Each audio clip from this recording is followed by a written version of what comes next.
Hi friends, welcome to Kiran studies. Last వీడియోలో మనం పాలిటీలో అసలు పాలిటీ సిలబస్ అంటే ఏంటి అనేది ఓవర్వ్యూ మనం చూసాం కదా. ఇప్పుడు ఈ క్లాస్లో ఏంటంటే ఫస్ట్ చాప్టర్ గురించి మనం నేర్చుకుందాము. Introduction, background, making of constitution అనేది మనకు ఫస్ట్ చాప్టర్లో కంప్లీట్గా వస్తుంది. ఫస్ట్ ఇంట్రడక్షన్ ఏంటో చూద్దాం. కాన్స్టిట్యూషన్ అంటే ఏంటి? కాన్స్టిట్యూషన్ అనేది కాన్స్టిట్యూషియా అనే ఫ్రెంచ్ భాషా పదం నుంచి వచ్చింది. కాన్స్టిట్యూషన్ అనేది కాన్స్టిట్యూషియా అనేటువంటి ఫ్రెంచ్ భాషా పదం నుంచి వచ్చింది. మరి కాన్స్టిట్యూషన్ అంటే ఏంటి? తెలుగులో అర్థం అంటే నిర్మించడం అన్నమాట. సో మనకు కాన్స్టిట్యూషన్ అనే పదం కాన్స్టిట్యూషియా అనేటువంటి ఫ్రెంచ్ భాషా పదం నుంచి వచ్చింది. కాన్స్టిట్యూషియా అనగా తెలుగులో అర్థం ఏంటి అంటే నిర్మించుట. అరిస్టాటిల్ గారు, గ్రీకు తత్వవేత్త అయినటువంటి అరిస్టాటిల్ గారు ప్రపంచం మొత్తంలో ఉన్నటువంటి 157 రాజ్యాంగాలను అధ్యయనం చేసి అరిస్టాటిల్ గారు ఒక గ్రంథం రాశారు. ఏ గ్రంథము? పాలిటిక్స్. అరిస్టాటిల్ అనే గ్రీకు తత్వవేత్త పాలిటిక్స్ అనేటువంటి తన గ్రంథంలో మొత్తం ఈ రాజ్యాంగం గురించి రాశారనమాట. సో అందుకే అరిస్టాటిల్ గారిని ఫాదర్ ఆఫ్ పొలిటికల్ సైన్స్ అంటారు. Very very important bit. Aristotle గారిని ఏమంటాము? ఫాదర్ ఆఫ్ పొలిటికల్ సైన్స్ అంటాము. Please note the point students. Father of political science.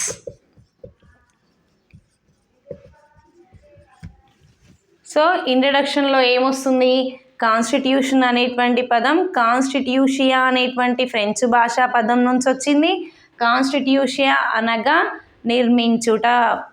So Aristotle అనేటువంటి ఒక గ్రీకు తత్వవేత్త ప్రపంచంలో ఉన్నటువంటి 157 రాజ్యాంగాలను అధ్యయనం చేసి తన గ్రంథం పాలిటిక్స్ అనేటువంటి గ్రంథంలో రాశాడనమాట. సో అందుకని అరిస్టాటిల్ని మనం ఫాదర్ ఆఫ్ పొలిటికల్ సైన్స్ అంటాం. Now who is the father of political science అంటారు? ఎవరు? అరిస్టాటిల్. అంతే. ఇక్కడ ఒక బిట్ అనేది మనకు వచ్చేసింది అనమాట. Next background. ఇంతకు మించి ఇంట్రడక్షన్లో ఇంకేం అవసరం లేదండి. జస్ట్ కాన్స్టిట్యూషన్ అనే పదం ఎక్కడి నుంచి వచ్చింది, ఫాదర్ ఆఫ్ పొలిటికల్ సైన్స్ అనే వాళ్ళు ఎవరు అనేది తెలుసుకుంటే సరిపోతుంది ఇంట్రడక్షన్లో. నెక్స్ట్ బ్యాక్గ్రౌండ్ అనేది మెయిన్గా మనకు చార్టర్ యాక్ట్ నుంచి ప్రారంభం అవుతుందన్నమాట. మనకు వచ్చేసి 1773 act, 1784 Pitt's act, 1793 charter act, 1813 charter act, 1833 charter act, 1853 charter act. So ఈ చార్టర్ చట్టాల ద్వారా ఏ చార్టర్ చట్టం నుంచి ఏం చేశారు అనేది మనం ఇప్పుడు చూద్దాం. First 1773 charter act. దీన్ని మనం తెలుగులో రెగ్యులేటింగ్ యాక్ట్ అంటన్నమాట. ఏమంటాము? రెగ్యులేటింగ్ యాక్ట్ అంటాము. రెగ్యులేటింగ్ చట్టం 1773 అన్నమాట. సో ఇక్కడ ఈ చట్టం భారతదేశ రాజ్యాంగంలో మొట్టమొదటి చట్టం ఏంటి అంటే రెగ్యులేటింగ్ చట్టం 1773. దీన్ని భారతదేశపు మొట్టమొదటి లిఖిత రాజ్యాంగ చట్టం అని అంటామన్నమాట. సో ఇక్కడ బెంగాల్ గవర్నర్ అనేటువంటి పదవి బెంగాల్ గవర్నర్ జనరల్గా మార్చారు. ఈ చట్టంలో ఏం చేశారు? బెంగాల్ గవర్నర్ అనేటువంటి పదవిని బెంగాల్ గవర్నర్ జనరల్ అనేటువంటి పదవిగా మార్చారనమాట. So first Bengal governor general ఎవరు? గవర్నర్ జనరల్ ఆఫ్ బెంగాల్ ఎవరు అంటే వారెన్ హేస్టింగ్స్ గారు. ఎవరు? Warren Hastings. చాలా చాలా ఇంపార్టెంట్ పాయింట్ అండి. కంపల్సరీ ఎగ్జామ్లో ఇలాంటి క్వశ్చన్ వస్తుంది. Bengal who is the first governor general of Bengal అని క్వశ్చన్ వస్తుంది. ఎవరు అంటే వారెన్ హేస్టింగ్స్. సో మనకేంటి 1773 రెగ్యులేటింగ్ చట్టం 1773లో ఫస్ట్ మెయిన్ పాయింట్ ఏంటి అంటే బెంగాల్ గవర్నర్ అనేటువంటి పదవిని బెంగాల్ గవర్నర్ జనరల్ అనే పదవిగా మార్చారు. అలా ఫస్ట్ నియమించబడిన వ్యక్తి ఎవరు? Who is the governor general of Bengal అంటే వారెన్ హేస్టింగ్స్. నెక్స్ట్ ఇంకా ఏమన్నా ఉంది అంటే 1774లో సుప్రీంకోర్టుని నిర్మించడం జరిగింది. సుప్రీంకోర్టుని నిర్మించడం జరిగింది. ఎక్కడ నిర్మించారు సుప్రీంకోర్టుని అంటే కలకత్తాలో. 1773 యాక్ట్ ద్వారా 1774లో సుప్రీంకోర్టుని కలకత్తాలో సుప్రీంకోర్టుని ఏర్పాటు చేయడం జరిగింది. ఇలా ఫస్ట్ సుప్రీంకోర్టుకి ప్రధాన న్యాయమూర్తి అంటూ ఒకరు ఉంటారు కదా, చీఫ్ జస్టిస్. సీజే ఎవరు ఫస్ట్ సీజే ఎవరు అంటే సర్ ఎలిజా ఇంపే. ఇలా మనకు ఇక్కడ కూడా క్వశ్చన్ వచ్చే అవకాశం ఉందండి. Who is the first chief justice of supreme court అని అడుగుతాడు. ఎవరు అంటే సర్ ఎలిజా ఇంపే అనమాట. సో 1773 యాక్ట్ నుంచి మనం నేర్చుకోవాల్సింది ఎంతే అనమాట. ఫస్ట్ ఏంటి, బెంగాల్ గవర్నర్ అటువంటి పదవిని బెంగాల్ గవర్నర్ జనరల్గా మార్చారు. అలా నియమించబడిన వ్యక్తి ఎవరు అంటే Bengal governor general Warren Hastings. 1774లో సుప్రీంకోర్టుని ఏర్పాటు చేయడం అయితే జరిగింది. సుప్రీంకోర్టుని ఎక్కడ ఏర్పాటు చేశారు అంటే కలకత్తాలో ఏర్పాటు చేశారు. ఇలా ఏర్పడినటువంటి సుప్రీంకోర్టుకి ఒక ప్రధాన న్యాయమూర్తి అయితే ఉంటారు కదా, ఆ ప్రధాన న్యాయమూర్తి ఎవరు, చీఫ్ జస్టిస్ అంటే సర్ ఎలిజా ఇంపే అనమాట. సో అంతే. ఇంకా 1773 యాక్ట్ అనగానే కళ్ళు మూసుకొని మీకు ఈ 2 పాయింట్స్ మీకు బాగా గుర్తుండిపోవాలన్నమాట. Next 1784 Pitt's act. Pitt's act ఎందుకు అంటున్నాము అంటే బ్రిటిష్ ప్రధానమంత్రి విలియం పిట్ గారు దీన్ని ప్రతిపాదించారు కాబట్టి మనము పిట్స్ ఇండియా చట్టం అంటారు. తెలుగులో ఏమంటారు అంటే పిట్స్ ఇండియా చట్టం అంటారు. ఎందుకు, బ్రిటిష్ ప్రధానమంత్రి విలియం పిట్ గారు ప్రతిపాదించారు కాబట్టి పిట్స్ ఇండియా చట్టం, ఆయన పేరు మీదుగా పిట్స్ ఇండియా చట్టం అని అంటారు. ఇక్కడ వచ్చేసేసి ఈస్ట్ ఇండియా కంపెనీ యొక్క పరిపాలనని 2 విభాగాలుగా మనకు వేరు చేయడం అయితే జరిగింది. ఏంటి అంటే పొలిటికల్గా రాజకీయ వ్యవహారాలు చూసుకోవడానికి ఒకటి, అంటే బిజినెస్ పరంగా వాణిజ్య పరంగా చూసుకోవడానికి అంటే 2 సంస్థలను అయితే ఏర్పాటు చేయడం జరిగింది. ఏంటి అంటే ఒకటి board of control. Board of control ఏంటి కంట్రోల్ చేయడం అంటే ఏంటి, నియంత్రించడం. ఎవరు నియంత్రిస్తారు, రాజకీయంగా పొలిటికల్ లీడర్స్ నియంత్రిస్తారు కాబట్టి ఇక్కడ బోర్డ్ ఆఫ్ కంట్రోల్ ఏంటి అంటే పొలిటికల్ అనమాట, nothing but political. Next court of directors అంటే ఏంటి, ఎవరికైనా సరే ఏ సంస్థకైనటువంటి బిజినెస్ మ్యాన్స్ ఏదైనా సరే అక్కడ మొత్తం మనకు డైరెక్టర్స్ ఉంటారు కాబట్టి మనకు కోర్ట్ ఆఫ్ డైరెక్టర్స్ అంటాం. ఇలా లాజికల్గా గుర్తుపెట్టుకోవాలి. బోర్డ్ ఆఫ్ కంట్రోల్ అంటే నియంత్రించడం కాబట్టి ఇక్కడ పొలిటికల్ అని గుర్తుపెట్టుకోవాలి. కోర్ట్ ఆఫ్ డైరెక్టర్స్ అంటే ఏంటి, కొన్ని సంస్థలకి బిజినెస్ వాటన్నిటికీ కూడా మనకు డైరెక్టర్స్ అనేవాళ్ళు ఉంటారు కదా. సో నథింగ్ బట్ ఇక్కడ వాణిజ్యపరం, బిజినెస్. ఈ 2 కీ పాయింట్స్ అనేవి మీకు గుర్తుంటే ఏ చార్టర్ యాక్ట్ అనేది మీకు ఇక్కడ గుర్తుండిపోతుంది. బోర్డ్ ఆఫ్ కంట్రోల్ పొలిటికల్గా, కోర్ట్ ఆఫ్ డైరెక్టర్స్ అనేది బిజినెస్ పరంగా మనకి ఇక్కడైతే ఉంటుందన్నమాట. సో ఇలా board of control, court of directors అనేటువంటి 2 సంస్థలను ఇలా నియమించడం వల్ల మనకు డ్యూయల్ సిస్టమ్ అనేది ఇక్కడ స్టార్ట్ అయిపోయిందనమాట.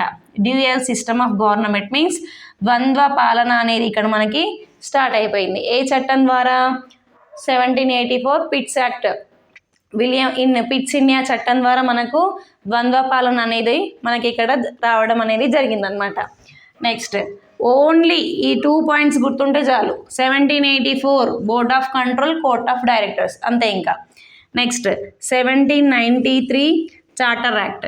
ఇందులో ఏముంది, ఫస్ట్ ఇక్కడ బెంగాల్ గవర్నర్ జనరల్ వచ్చారు కదా 1773లో. ఆ బెంగాల్ గవర్నర్ జనరల్ యొక్క అధికారాలు ఏవైతే ఉన్నాయో వాటిని విస్తృతపరిచారన్నమాట. నెక్స్ట్ ఇక్కడ 1793 చట్టం ద్వారా మున్సిపాలిటీలకు చట్టబద్ధత అనేది కల్పించారనమాట. అలా 1687లో మొట్టమొదటిసారిగా మద్రాసు పట్టణానికి మున్సిపాలిటీగా చట్టబద్ధత అనేది కల్పించారనమాట. 1687లో వస్తే 1688లో అది అమల్లోకి రావడం జరిగింది. నెక్స్ట్ 1793 చార్టర్ యాక్ట్లో ఓన్లీ ఏంటి, బెంగాల్ గవర్నర్ జనరల్ యొక్క అధికారాలను విస్తృతపరిచారు. నెక్స్ట్ ఫస్ట్ ఏంటి అంటే మున్సిపాలిటీలకు చట్టబద్ధత అనేది కల్పించారు. అలా చట్టబద్ధత కల్పించినటువంటి మున్సిపాలిటీ ఏది అంటే మద్రాస్ మున్సిపాలిటీ. అది ఏ ఇయర్లో అంటే 1687లో అనమాట. వెరీ వెరీ ఇంపార్టెంట్ పాయింట్ అండి. ఖచ్చితంగా నేను ఏవైతే బోర్డు మీద పాయింట్స్ రాస్తున్నానో ఇవన్నీ స్టాటిక్ అనమాట. ఖచ్చితంగా ఎగ్జామ్లో వచ్చేటువంటి పాయింట్స్ అనమాట. మీరు అందుకే రన్నింగ్ నోట్స్ పెట్టుకొని వీటిని రాస్తూ ఉండండి. Next 1813 charter act. ఈ యాక్ట్లో ఏంటి అంటే ఇప్పుడు ఈస్ట్ ఇండియా కంపెనీ ఉంది. ఇక్కడ ఒక విషయం గుర్తుపెట్టుకోవాలి, 1773 తర్వాత 1793 వస్తుంది, అంటే 20 years అనమాట. ఇక్కడ నుంచి 1793 తర్వాత 1830 అంటే 20 years అనమాట. ప్రతి చార్టర్ యాక్ట్కి 20 years అనేది ఎక్స్టెన్షన్ జరుగుతూ వచ్చింది. ఇక్కడ 1784 ఏంటంటే జస్ట్ ఇతను ప్రతిపాదించాడు అనమాట. ఇలా వేరుపరిచాడు, board of control, court of directors అనేది ఈయన ప్రతిపాదించాడు అంతే. ఇది చార్టర్ యాక్ట్ కింద రాదు. ప్రతి చార్టర్ యాక్ట్ అనేది 20 years అనేది గ్యాప్ అనేది వస్తుంది. అది మైండ్లో గుర్తుపెట్టుకోండి.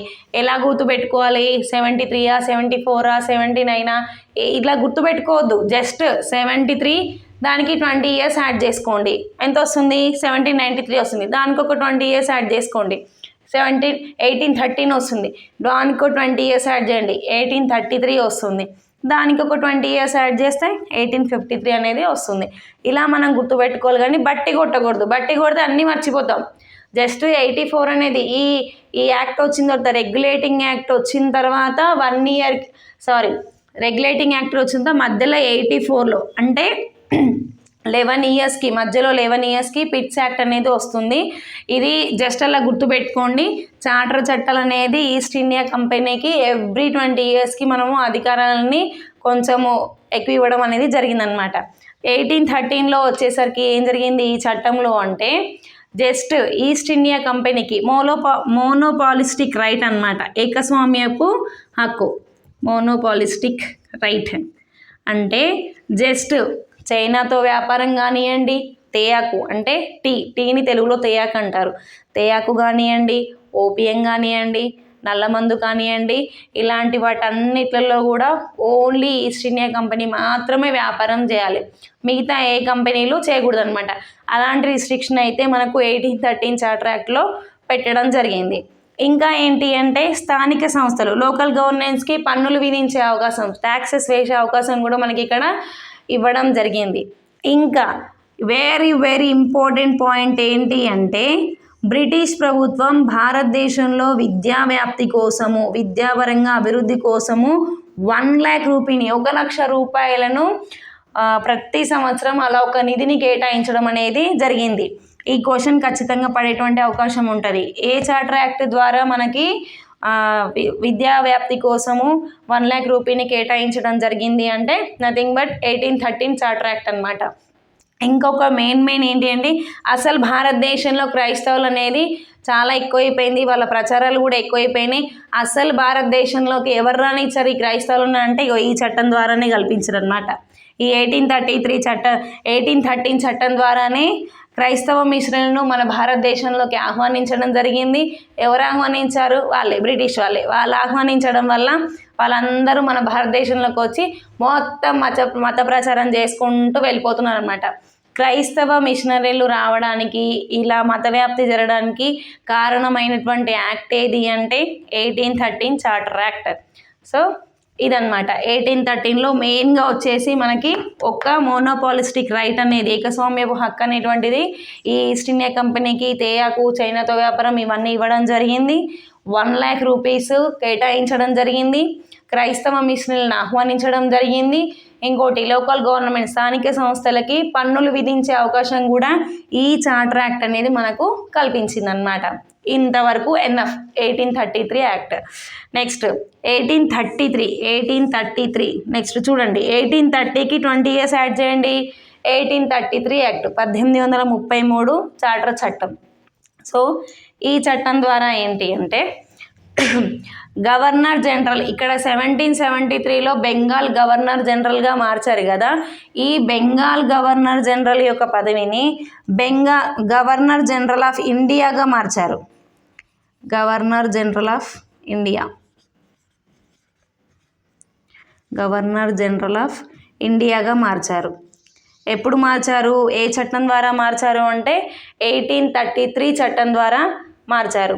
ఇలా గవర్నర్ జనరల్ ఆఫ్ ఇండియాగా నియమించినటువంటి మొదటి వ్యక్తి ఎవరు అంటే విలియం బెంటిక్.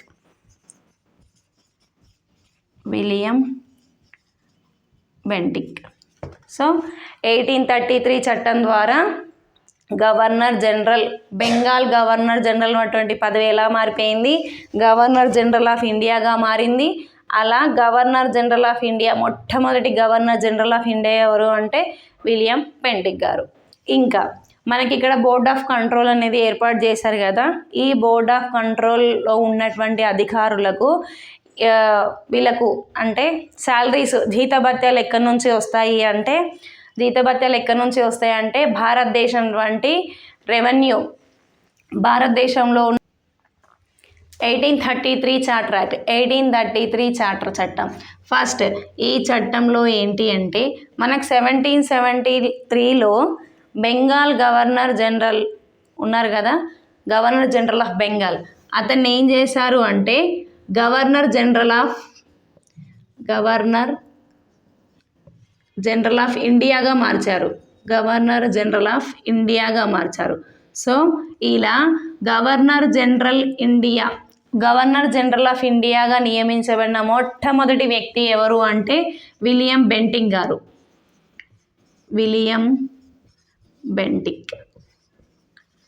సో ఈ 1833 చార్టర్ యాక్ట్ ద్వారా గవర్నర్ జనరల్ ఆఫ్ బెంగాల్ని, ఆ పదవిని గవర్నర్ జనరల్ ఆఫ్ ఇండియాగా మార్చారు.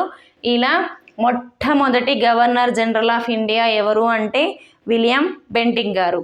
ఇంకా ఈ చట్టంలో ఈస్ట్ ఇండియా కంపెనీ పాలన యొక్క గుత్తాధిపత్యం అనేది రద్దయిపోయిందనమాట. ఈస్ట్ ఇండియా కంపెనీ పాలన అనేది, దీని గుత్తాధిపత్యం అనేది కంప్లీట్గా రద్దయిపోయింది.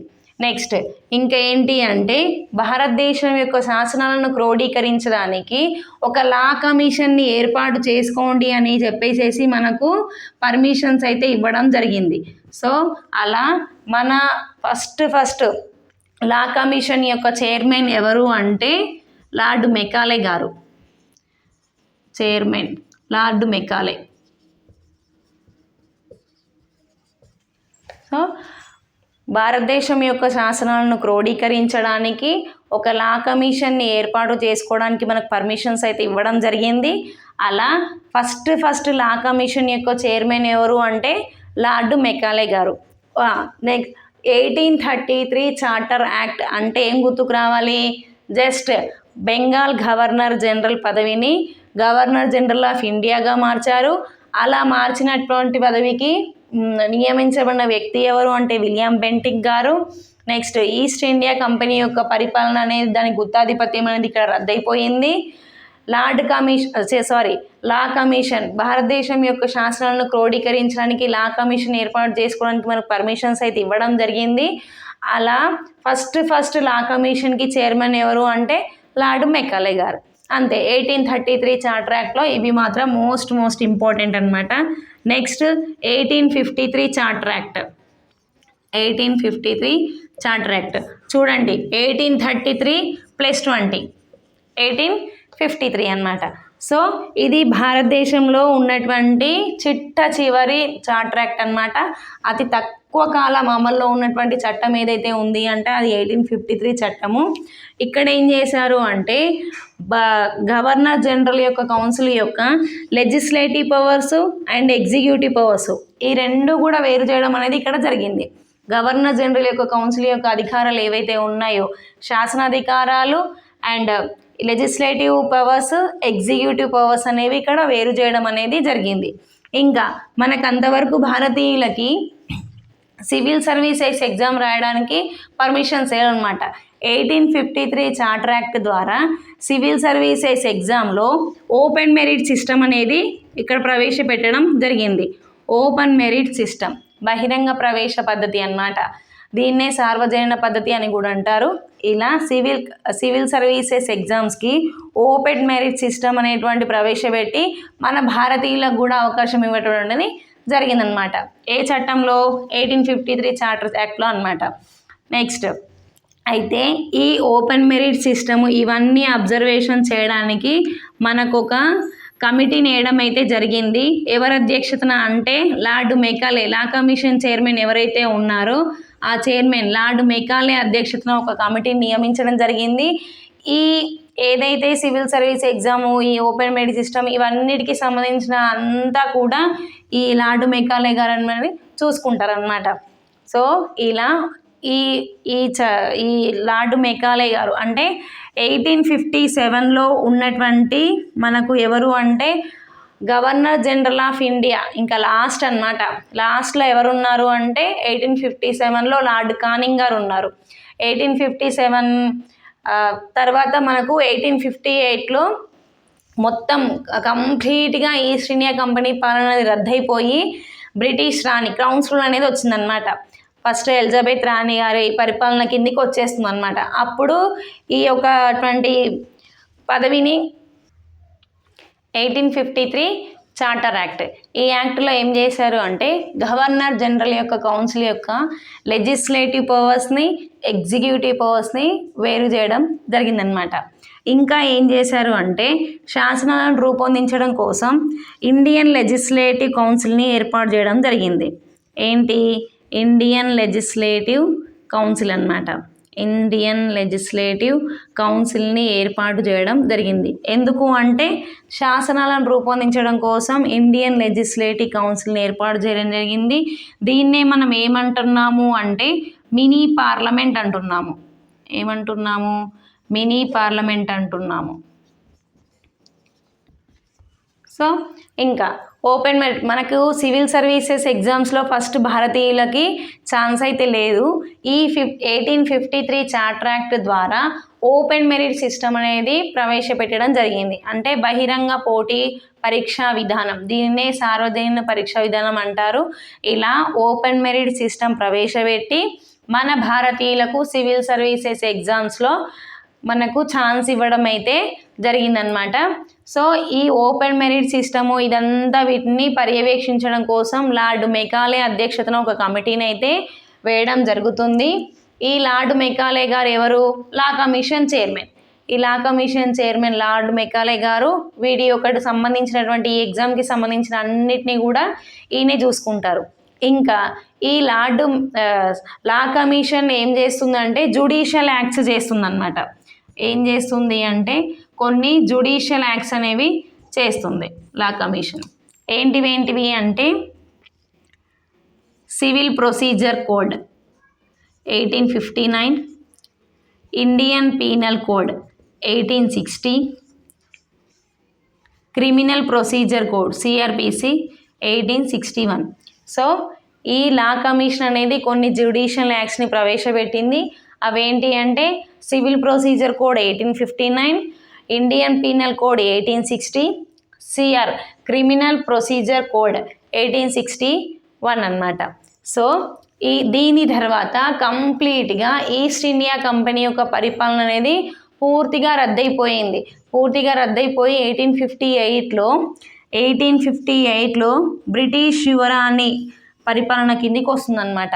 అయితే ఈ ఈస్ట్ ఇండియా కంపెనీ యొక్క పరిపాలన పూర్తిగా రద్దవడానికి కారణం ఏంటి అంటే 1857 సిపాయిల తిరుగుబాటు అనేది ముఖ్య కారణంగా మనం చెప్పుకోవచ్చు. ఏంటి? 1857 సిపాయిల తిరుగుబాటు.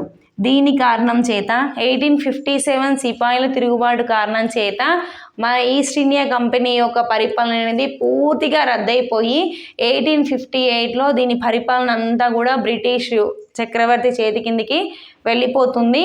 అప్పుడు 1857లో సిపాయిల తిరుగుబాటు చేస్తున్న టైంలో ఎవరున్నారు? మనకు గవర్నర్ జనరల్ ఆఫ్ ఇండియా అంటే లార్డ్ కానింగ్ గారు ఉన్నారనమాట. ఈయననే 1858లో కంప్లీట్గా రద్దయిపోయి బ్రిటిష్ చక్రవర్తి